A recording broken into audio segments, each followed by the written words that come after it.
आगामी लोकसभा और विधानसभा चुनाव को लेकर भाजपा के मिशन 144 और मिशन 25 की मुहिम का शुभारंभ भाजपा के राष्ट्रीय अध्यक्ष जेपी नड्डा के उपस्थिति में शुरू हुआ।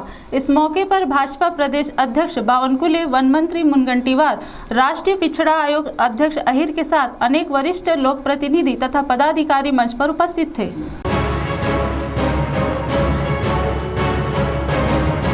आगामी लोकसभा और विधानसभा चुनाव के लिए बनाए गए भाजपा मिशन 144 और मिशन 25 के मुहिम का भाजपा राष्ट्रीय अध्यक्ष जेपी नड्डा की उपस्थिति में पावन दरगाह ग्राउंड पर आयोजित एक भव्य जनसभा के साथ शुभारंभ हुआ। इस मौके पर मंच पर अन्य मान्यवरों में महाराष्ट्र प्रदेश भाजपा के अध्यक्ष विधायक चंद्रशेखर बावनकुले, राज्य के वन मंत्री सुधीर मुनगंटीवार, मागास वर्गीय आयोग अध्यक्ष हंसराज अहिर, सांसद अशोक नेते, सांसद रामदास तड़स के साथ भाजपा के अन्य वरिष्ठ पदाधिकारी मौजूद थे। सर्वप्रथम मान्यवरों का स्वागत हुआ और इसी स्वागत के दरमियान भाजपा के राष्ट्रीय अध्यक्ष जेपी नड्डा ने भाजपा चंद्रपुर ग्रामीण जिला अध्यक्ष देवरा बोंगड़े तथा भाजपा चंद्रपुर महानगर जिला अध्यक्ष डॉक्टर मंगेश गुलवाड़े का पुष्पगुच्छ देकर स्वागत किया। वहीं इस मौके पर मान्यवरों ने वहां पर मौजूद भारी जनसमुदाय को संबोधित किया। अपने संबोधन के दौरान पूर्व केंद्रीय गृह राज्य मंत्री तथा मागास वर्गीय आयोग के अध्यक्ष हंसराज अहिर ने संबोधित करते हुए कहा कि आपको एक बात दिलाना चाहता हूँ, ये बड़े ब्रॉड माइंड के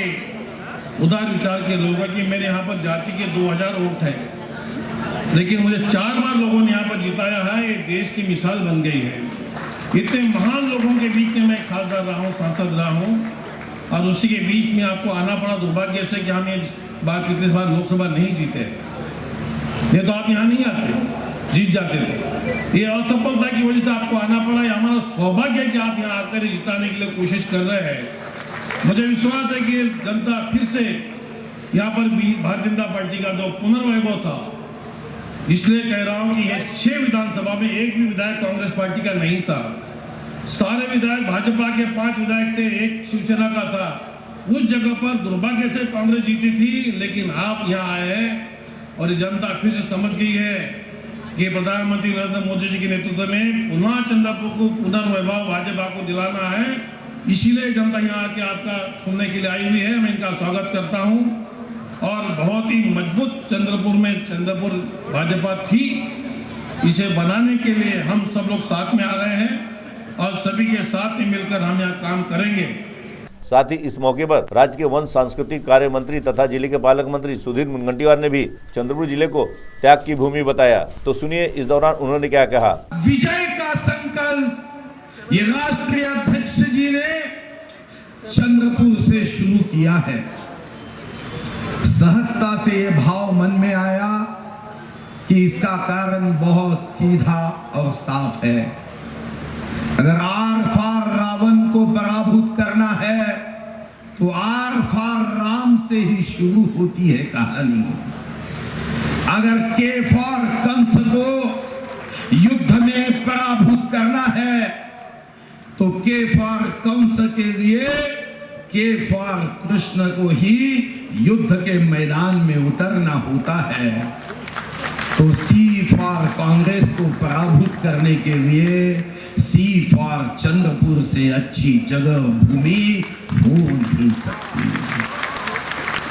मैं हमारे अध्यक्ष जी के लिए शक्तिदायिनी माता महाकाली के चरणों में, भगवान अंजनेश्वर के चरणों में प्रार्थना करता हूं कि हमारे राष्ट्रीय अध्यक्ष, जिन्होंने इस देश के आरोग्य की चिंता करते हुए विश्व गौरव, युग पुरुष, देश गौरव प्रधान सेवक नरेंद्र मोदी जी के मार्गदर्शन में विश्व की सबसे बड़ी योजना निर्माण की आयुष्मान भारत, देश के जनता के आरोग्य की चिंता जिस पूर्व आरोग्य मंत्री श्री जगत प्रकाश नड्डा जी ने की है, अब वो राजनीतिक आरोग्य भी बेमिसाल हो, सुदृढ़ हो, इसलिए इस चंद्रपुर के भूमि में आए हैं। शक्तिदायिनी माता महाकाली के चरणों में मैं यही प्रार्थना करता हूं कि हमारे अध्यक्ष जी को ऊर्जा दे, उत्साह दे,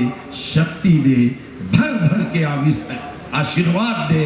धर्म के इस युद्ध में सत्य सत्य के इस युद्ध में, विकास और विनाश के युद्ध में। साथ ही अपने मुख्य संबोधन में भाजपा राष्ट्रीय अध्यक्ष जेपी नड्डा ने कहा कि केंद्र में नरेंद्र मोदी की सरकार आने के बाद में अनेक विकास के कार्य हुए हैं और काफी परिवर्तन हुआ है। तो सुनिए इस संबंध में उन्होंने क्या कहा। आजादी हो गई, 12 करोड़ बहनें अपने दैनिक नित्य क्रम के लिए खेतों में जाया करती थी। ये देश की तस्वीर थी।